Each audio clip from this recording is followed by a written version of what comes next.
ایمان یہ ہے کہ اللہ اور اس کے پیارے محبوب علیہ الصلاۃ والسلام کی بتائی ہوئی تمام باتوں کا یقین کرے اور دل سے سچ جانے، یہ ایمان ہے جو اللہ نے اور اس کے پیارے محبوب علیہ الصلاۃ والسلام نے ہمیں تعلیمات دی ہیں، باتیں بتائی ہیں، ان پر یقین کرے اور دل سے ان کو سچا جانے۔ کفر کیا ہے؟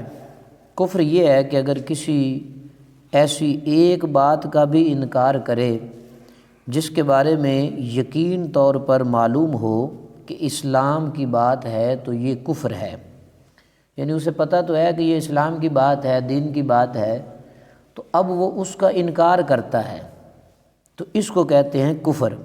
مثال کے طور پر قیامت ہے، اب لوگ جانتے ہیں کہ قیامت قائم ہونی ہے، اگر کوئی بندہ قیامت کا انکار کرے تو وہ کافر ہو جائے گا۔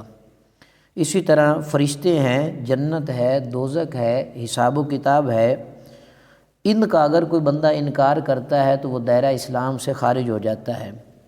نماز، روزہ، حج، زکوٰۃ کو اگر کوئی بندہ فرض نہیں جانتا وہ بھی دائرہ اسلام سے خارج ہے۔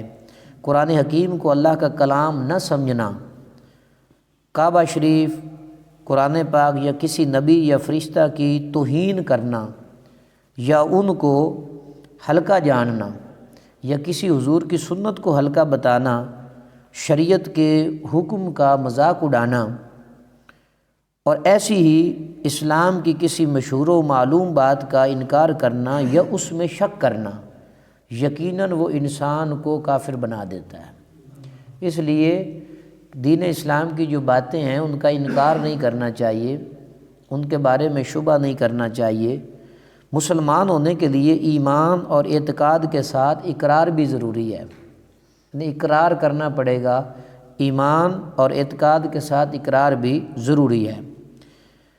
جب تک کوئی مجبوری نہ ہو، ایک تو بندہ ہے وہ بول ہی نہیں سکتا، گونگا ہے، بول ہی نہیں سکتا، اب تو اس کی مجبوری ہے، اس کی آواز ہی نہیں نکلتی، یا زبان سے کہنے میں اس کی جان جاتی ہے، کسی نے تلوار تان رکھی اور کہا کہ اگر تو بولے گا تو میں تجھے قتل کر دوں گا، تو اس طرح، یا کسی کے عضو کٹنے کا خدشہ ہے، تو اب اس صورت میں اگر زبان سے بول کر اقرار نہیں کر سکتا تو یہ مجبوری ہے، اس میں شریعت نے رخصت دی ہے۔ اسی طرح خالی زبان سے کہا، دل سے نہیں، کسی نے بھی اقرار جو ہے وہ خالی زبان سے کیا اور دل سے اس کو تسلیم نہیں کیا تو اس صورت میں بھی ایمان قابل قبول نہیں ہوگا، بلکہ اسے دل سے ماننا، یعنی اقرار باللسان و تصدیق بالقلب، اس کا ذکر ہے۔ اور اکثر لوگوں نے کچھ نشانیاں ڈال رکھی ہوتی ہیں، جیسے جنیب وغیرہ ڈالنا، ہندو لوگ جو ہیں وہ ایک پیلے رنگ کا جو ہے کپڑا وہ اپنے گلوں میں ڈال رکھتے ہیں، یہ ان کی اپنی نشانی ہے۔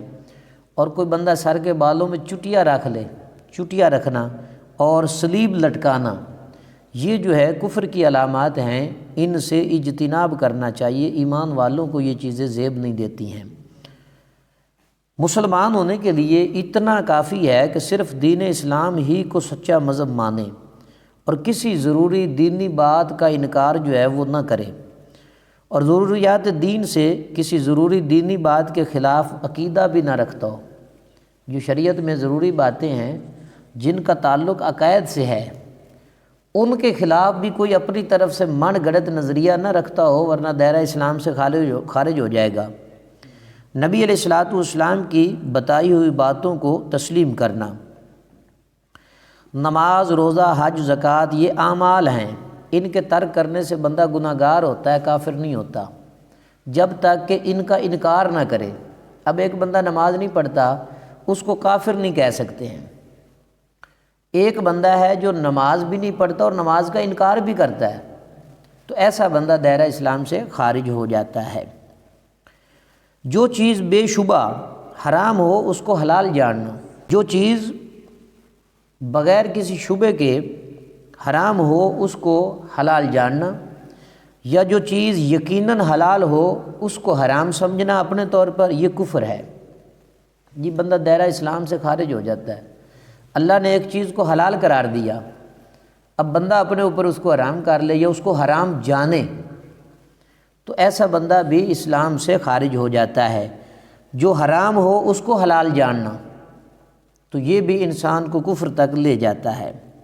شرک کے معنی ہے اللہ کے سوا کسی اور کو خدا جاننا، اللہ کے سوا کسی اور کو خدا جاننا یہ ہے شرک، یا عبادت کے لائق جو ہے اسے سمجھنا یہ بھی شرک ہے، اور یہ کفر کی سب سے بدتر قسم ہے۔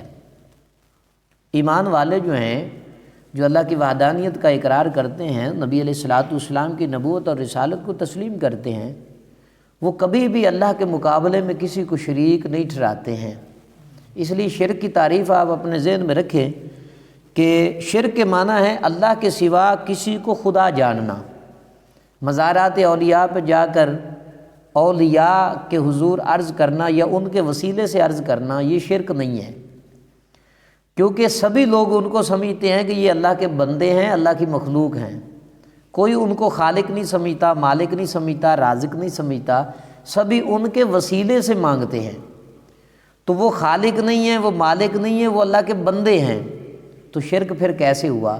شرک کی سب سے پہلے ہمیں تعریف آنی چاہیے۔ شرک کی تعریف یہ ہے کہ اللہ کے سوا کسی اور کو خدا جاننا۔ تو کوئی بھی جو ایمان والا ہے کسی بھی بندے کو خدا تو نہیں مانتا نا، اللہ کے بارے میں تو وہ ایسا سوچ بھی نہیں سکتا کہ اللہ کے مقابلے میں حضرت انسان کو لے آئے۔ تو یہ وہی لا سکتا ہے جو خود بد عقیدہ ہے اور جس کا تعلق کفر سے ہے۔ کوئی بندہ اگر شرک کرتا ہے، یہ شرک کفر کی سب سے بدتر قسم ہے، اور اس کے سوا کیسا ہی سخت کفر کیوں نہ ہو حقیقتاً وہ شرک نہیں ہے، اور کسی کفر کی مغفرت نہ ہوگی۔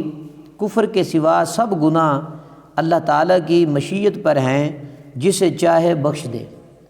یعنی ایک شرک اور کفر جو ہے یہ اللہ تبارک و تعالیٰ کسی کو نہیں بخشے گا، اور باقی جو گناہ بندوں سے سرزد ہو جاتے ہیں اللہ تبارک و تعالیٰ اپنے فضل سے جسے چاہے معافی عطا فرمائے۔ کبیرہ گناہ کرنے سے مسلمان کافر نہیں ہوتا۔ کوئی بھی کبیرہ گناہ ہے اس کے کرنے سے بندہ جو ہے وہ دائرہ اسلام سے خارج جو ہے نہیں ہوتا، بلکہ مسلمان ہی رہتا ہے۔ اگر بلا توبہ کیے وہ مر جائے تو بھی اس کو جنت ملے گی، یعنی اپنے گناہوں کی سزا بھگتنے کے بعد وہ جنت میں چلا جائے گا، اور پھر اسے معافی دی جائے گی، یا رسول اکرم صلی اللہ علیہ وآلہ وسلم کی شفاعت سے وہ بندہ جنت میں چلا جائے گا۔ جو اپنے عمل کے سبب سے، گناہوں کے سبب سے جس پر جہنم واجب بھی ہو چکی ہے، پھر بھی وہ حضور علیہ الصلاۃ والسلام کی شفاعت سے جنت میں چلا جائے گا۔ ایمان والے جو ہیں وہ اپنے گناہوں کی سزا بھگتنے کے بعد جو ہے وہ جنت میں ضرور جائیں گے حضور کی شفاعت سے، لیکن کافر اور مشرک جو ہیں وہ جہنم میں ہمیشہ ہمیشہ کے لیے رہیں گے۔ اللہ تعالی ہم سب کو درس عقائد سن کر سمجھ کر اس پہ عمل کی توفیق عطا فرمائے۔ وآخر دعوانا الحمد للہ رب العالمین۔